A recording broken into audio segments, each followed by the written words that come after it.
Hi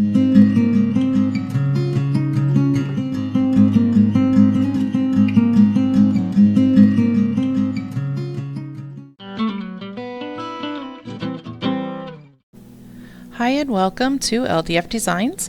In today's video I'm working with this, I believe it's a mulberry paper. I purchased it online. I've added some different inks, walnut ink, some distressing inks, and I'm going to be using some India ink and just making some decorations on this paper.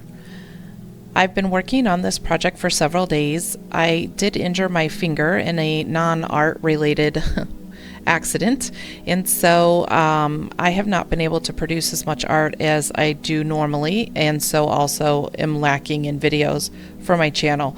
So I do apologize for those of you who may follow me regularly. I will be tending to this injury for several weeks to come, so I'll probably be a little bit slow on getting my videos out. So if you can just bear with me, I would really appreciate that.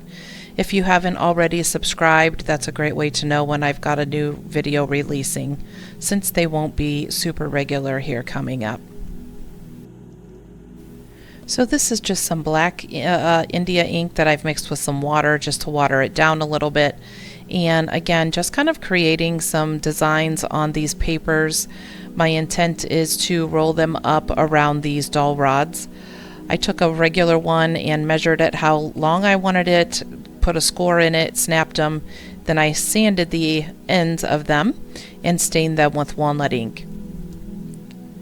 I like to use the wet wipes often. If you don't have any in your studio, I highly recommend it. They really work to help clean up lots of areas.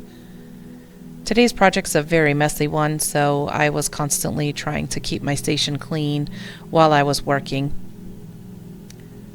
The final touch on these is just some pan pastels, and the majority of the design on here you're not going to see because I'm going to roll these up around these dowel rods, but was just trying to create as much interest on these as I could so that as I rolled them you would still be able to see some of the design. So I follow Amanda Pierce from Canada. She's a fantastic artist. If you don't follow her, please do. She's very much the inspiration for a lot of things that I do. So she uses a lot of fibers in her work, and I found this particular fibrous material in an Etsy shop, someone's Etsy shop. I apologize, I don't know what it was, and I don't have the Etsy shop. I got this a long time ago.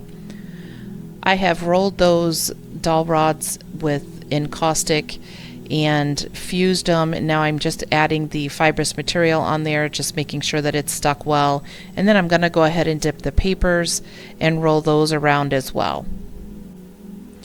I know some of you would love to see my hot palette, and I would love to show it to you while I'm working. However, it's just me in my studio, and I have one camera and I have very sticky hands. So it's really challenging for me to make changes to what you're viewing when I am creating these videos.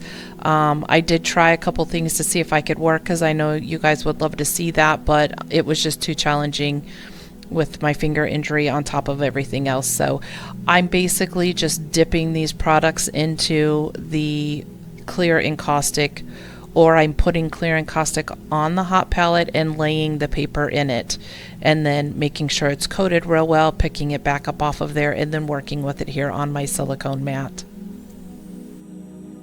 It was a lot more challenging to get these around the dowel rod and get them to stick than what I expected it to be.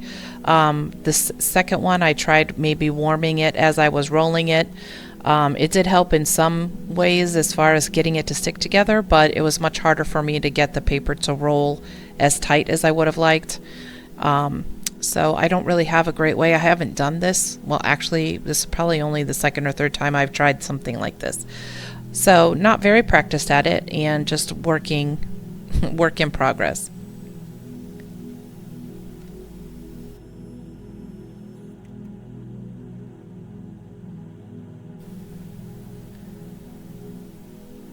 Just adding a little more encaustic. That edge was wanting to peel up just a little bit, and wanted to make sure it was very well secured. So I've been working on this panel for several days. I'm using drywall compound with some different pigment powders and paint colors, and there's no encaustic on this board.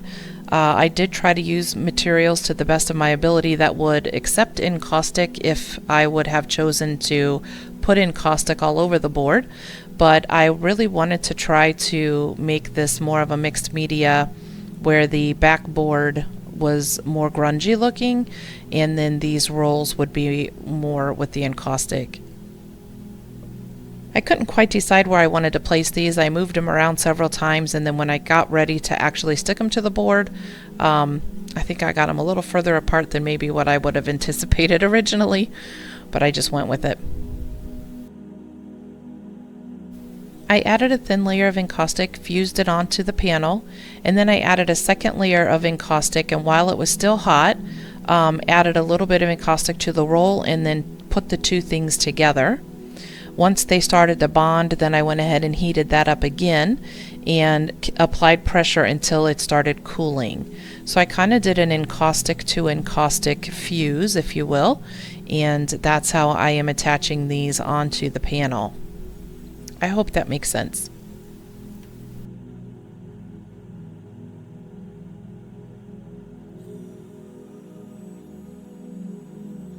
I felt like they were secured somewhat. Then I went ahead and fused them again, just cleaned up some of the areas, refused it, added a little more wax, did a couple things to make sure. And then once that cures or sets, then they should be stuck on there pretty well.